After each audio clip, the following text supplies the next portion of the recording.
दोस्तों, आज की यह कहानी राम के जन्म से संबंधित है और इस कहानी के द्वारा मैं आपको बताने जा रही हूँ राम के जन्म से संबंधित एक प्रसंग।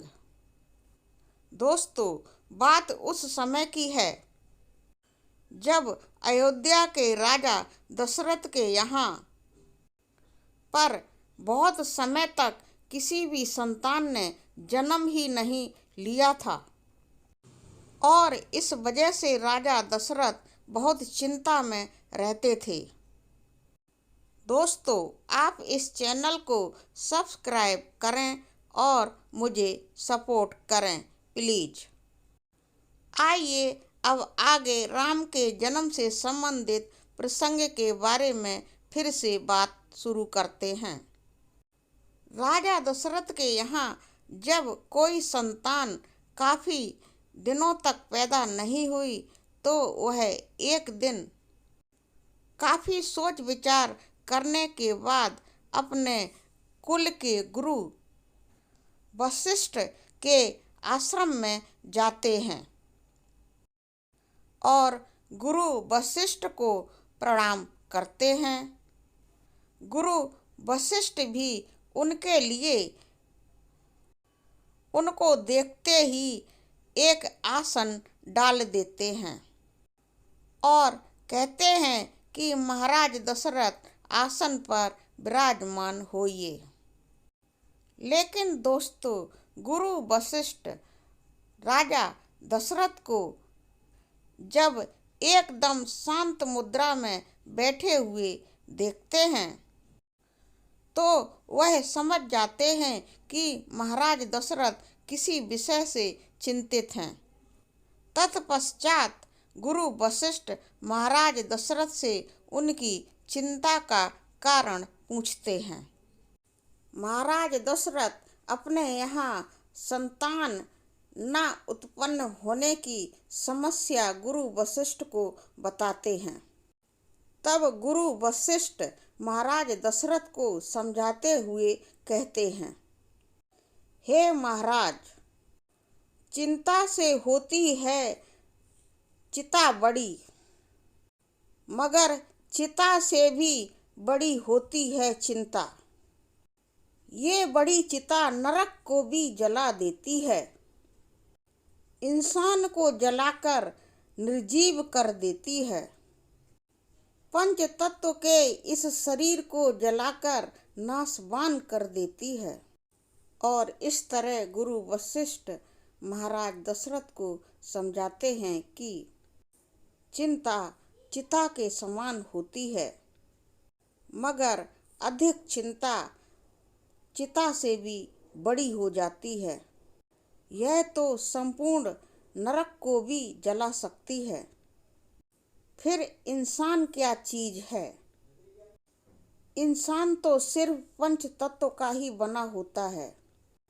यह चिंता रूपी चिता मनुष्य को जलाकर बिल्कुल राख कर देती है। चिता तो सिर्फ मुर्दे को ही जलाती है, मगर यह चिंता रूपी चिता जीवित मनुष्य को निर्जीव कर देती है। यानी कि चिंता जीते मनुष्य को खा जाती है। गुरु वशिष्ठ महाराज दशरथ को आगे समझाते हैं कि संतान उत्पत्ति के संबंध में आप बिल्कुल चिंता ना करें, क्योंकि अगर संतान कुपुत्र पैदा हो जाए तो बना देता है ग्रह को श्मशान। राजन, व्यर्थ है यह व्यवधान, बेटे से नहीं होता कोई भी समाधान। दुनिया में अभी तक जो भी हुए हैं बड़े महानुभाव, ध्रुव और प्रहलाद का क्या किसी संतान ने यश बढ़ाया था? गुरु वशिष्ठ दशरथ को समझाते हैं कि हे राजन, आप संतान के संबंध में चिंता ना करें। अगर घर में कुपुत्र पैदा हो गया तो वह घर को श्मशान बना देता है। राजन, हमारे देश का इतिहास गवाह है कि किसी पुत्र ने पिता को ख्याति प्रदान नहीं की है। देखिए, ध्रुव और प्रहलाद जैसे महासंतों ने अपना नाम स्वयं ही कमाया था। क्या इसमें उनके पुत्रों का सहयोग था? भूपति ने कोई किया नहीं प्रतिवाद, गुरु के वचनों पर कोई भी विवाद। और राजा दशरथ बड़े सम्मान के संग गुरु के चरण ही पकड़े रहे, जैसे कि उन्होंने अपना सारा भविष्य गुरु के चरणों में अर्पण कर दिया हो। तब गुरु ने उनसे फिर से कहा, अब तुम इस प्रयत्न को यहीं दफन कर दो और अपने सारे प्रयत्नों से इस चाहे को बिल्कुल बदल दो। लेकिन दोस्तों, गुरु वशिष्ठ ने राजा दशरथ को बहुत दुखी देखा। तब उन्होंने दशरथ से कहा, हे राजन, आप दुखी मत होइए, क्योंकि आपके दुख को दूर करने के लिए मैं आपको एक उपाय बताता हूँ। अगर आपको पुत्र की इतनी ही इच्छा है तो फिर पुत्रेष्टि यज्ञ विधान करो। तुम पाओगे 4 पुत्र। राजन, भगवान विष्णु का ध्यान करो। हे राजन, आपको 4 पुत्रों की उत्पत्ति होगी। पुत्रेष्टि यज्ञ को धारण कीजिए, संकल्प कीजिए। जाने क्या कैसा है भविष्य, लेकिन प्रभु अब तक तो अंधेरा है। मैं निर्बल होता जाता हूँ, उस दुख ने घेरा है। ऐसा तरुवर ही क्या, फल ही जिसमें उत्पन्न न हो। वह जलाशय भी क्या जलाशय है जो जल से ही संपन्न न हो। गुरुदेव, उपाय वही अब हो कि मेरा चित्त प्रफुल्लित हो जाए, आँखों में भी आ जाए प्रकाश, आत्मा भी आनंदित हो जाए। कम से कम एक पुत्र तो हो जिससे रघुवंश बढ़े मेरा। पितरों को भी ठंडक पहुँचे, आगे को नाम चले मेरा। राजा दशरथ ने जब अपने आचार्य जी की बात सुनी तो कहने लगे, हे गुरुदेव, मैं बड़ा दुखी हूँ। मेरी गद्दी, मेरा राजपाट तो निर्वंश ही चला जा रहा है। मेरा तो वंश ही नहीं चल रहा है। आप 4 पुत्रों की बात करते हो, मगर हे गुरुदेव, मैं आपसे सिर्फ एक पुत्र ही मांगता हूँ, ताकि मेरा ये रघुवंश आगे बढ़ जाए, पितृजनों का तर्पण पूरा हो जाए। दोस्तों, ये सारा संवाद राजा दशरथ का गुरु वशिष्ठ से चल रहा है और राजा दशरथ आगे गुरु वशिष्ठ से कहते हैं, धन धान्य पूर्ण था मेरा घर भर, उद्योगों से भरा मेरा जीवन भी था। सावन था भरा प्रमोदों से, तो वर्षा से भरा जीवन भी था। धर्मानुसार थे 4 वर्ण, वर्णों का सारा पालन भी था।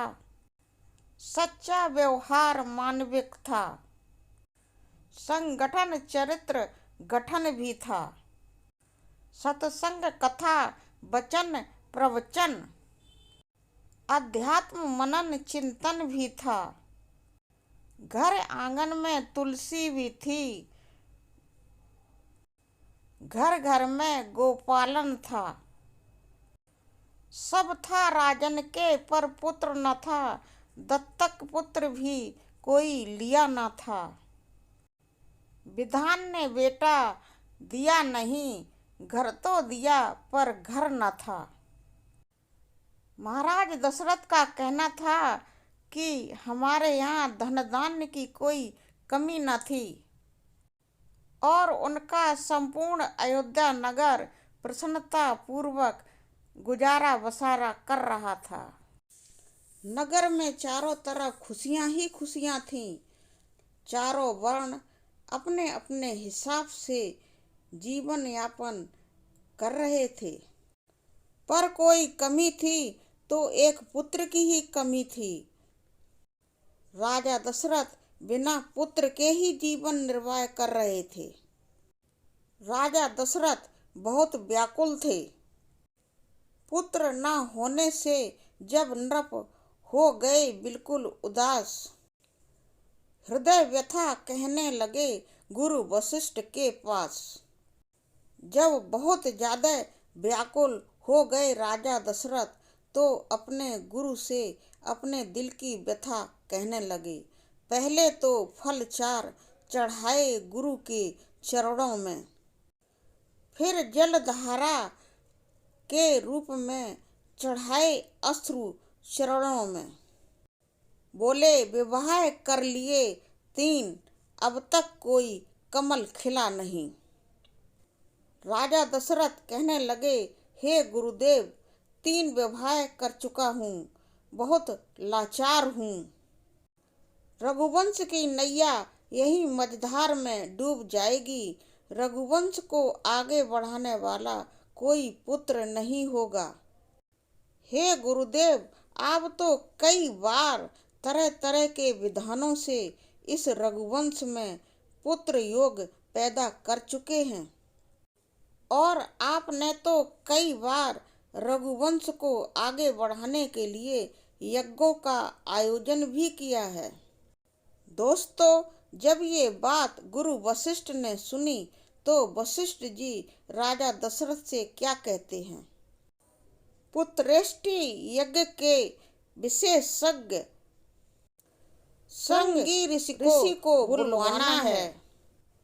वो होंगे महानुभाव, हमारे आचार्य, उनको बनाना है। गुरु वशिष्ठ राजा दशरथ से कहते हैं कि हे राजन, तुम यज्ञ की तैयारी करो। पुत्रेष्टि यज्ञ करना श्रृंगेशी ऋषि भली भांति जानते हैं। मैं श्रृंगेशी ऋषि से पुत्रेष्टि यज्ञ करवाऊंगा। वह मान्य तुम्हारे होते हैं, उनको ही मैं आचार्य बनाऊंगा। दोस्तों, राजा दशरथ के श्रृंगी ऋषि दामाद थे, इसीलिए गुरु वशिष्ठ ने उन्हें बोला था कि वह तुम्हारे मान्य हैं, यानी कि मानवर हैं, मेहमान हैं। गुरु वशिष्ठ ने आगे राजा दशरथ से कहा, महाराज, इसीलिए श्रृंगी ऋषि को मैं आचार्य बनाऊंगा और उन्हें यज्ञ करना भली भांति आता है। वह इसमें पूर्ण निपुण हैं। दोस्तों, गुरुवर की झट से ऐसी बात सुन मुदित हो गए महीपाल। यज्ञ प्रबंध करने की गुरु के ही समकाल महीपाल ने आज्ञा दी तत्काल। दोस्तों, यानी कि राजा दशरथ ने अत्यंत खुश होकर तुरंत ही अपने सेनापति को बुलाया और उनको आदेश दिया कि सारे सैनिकों को आदेश कर दो कि पुत्रेष्टि यज्ञ करने की तैयारी करें। हमको गुरु वशिष्ठ के अनुसार उनकी आज्ञा से तत्काल पुत्रेष्टि यज्ञ करना है। इस यज्ञ को करने से मुझे संतान की प्राप्ति होगी।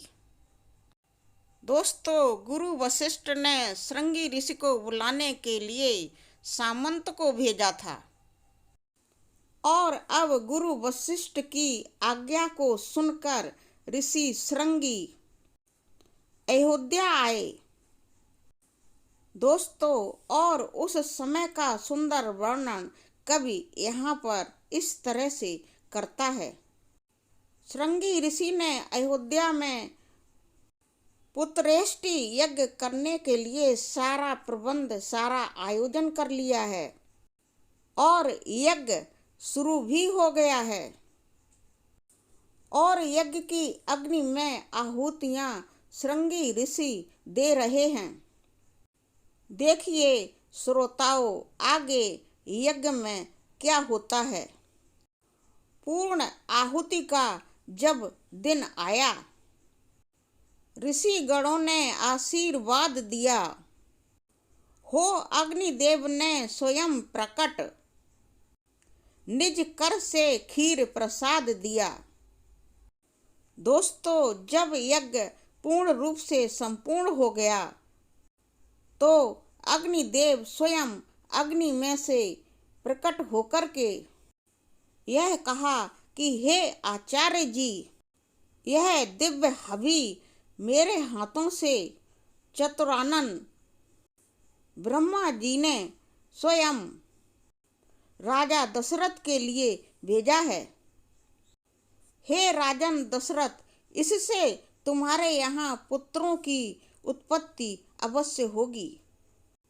जब राजा दशरथ ने यह अलौकिक दिव्य चमत्कार देखा तो राजा दशरथ अति प्रसन्न हो गए। उनकी खुशी का ठिकाना न रहा। पूर्ण हो गया यज्ञ जब इस तरह महाराज दिव्य हवि को लेकर चले अयोध्या राज। जब यज्ञ पूरा हो गया और अग्निदेव उस दिव्य हवि का कटोरा राजा दशरथ के हाथ में सौंपकर चले गए तो अब राजा दशरथ का यज्ञ पूर्ण हो जाता है। पुत्रेष्टि यज्ञ जो उन्होंने किया था पूरा हो जाता है और दशानन ब्रह्मा जी के द्वारा भेजी हुई उस दिव्य खीर के कटोरे को लेकर महाराज अपने महल की ओर चले जाते हैं और तत्पश्चात उनकी सभी रानियों ने उस खीर को खाया। दोस्तों, उस खीर को खाने के परिणाम स्वरूप ही अयोध्या में महाराज दशरथ के यहाँ पुत्रों की प्राप्ति हुई। तो दोस्तों, हमारी यह रामायण की कथा आपको कैसी लगी कमेंट सेक्शन में लिखकर अवश्य ही बताएं। ऐसी ही और रामायण की कहानियाँ जानने सुनने के लिए चैनल को सब्सक्राइब करें और मुझे सपोर्ट करें। वीडियो को लाइक करें, कमेंट करें एवं शेयर भी करें। पूरा वीडियो देखने के लिए आपको बहुत बहुत धन्यवाद।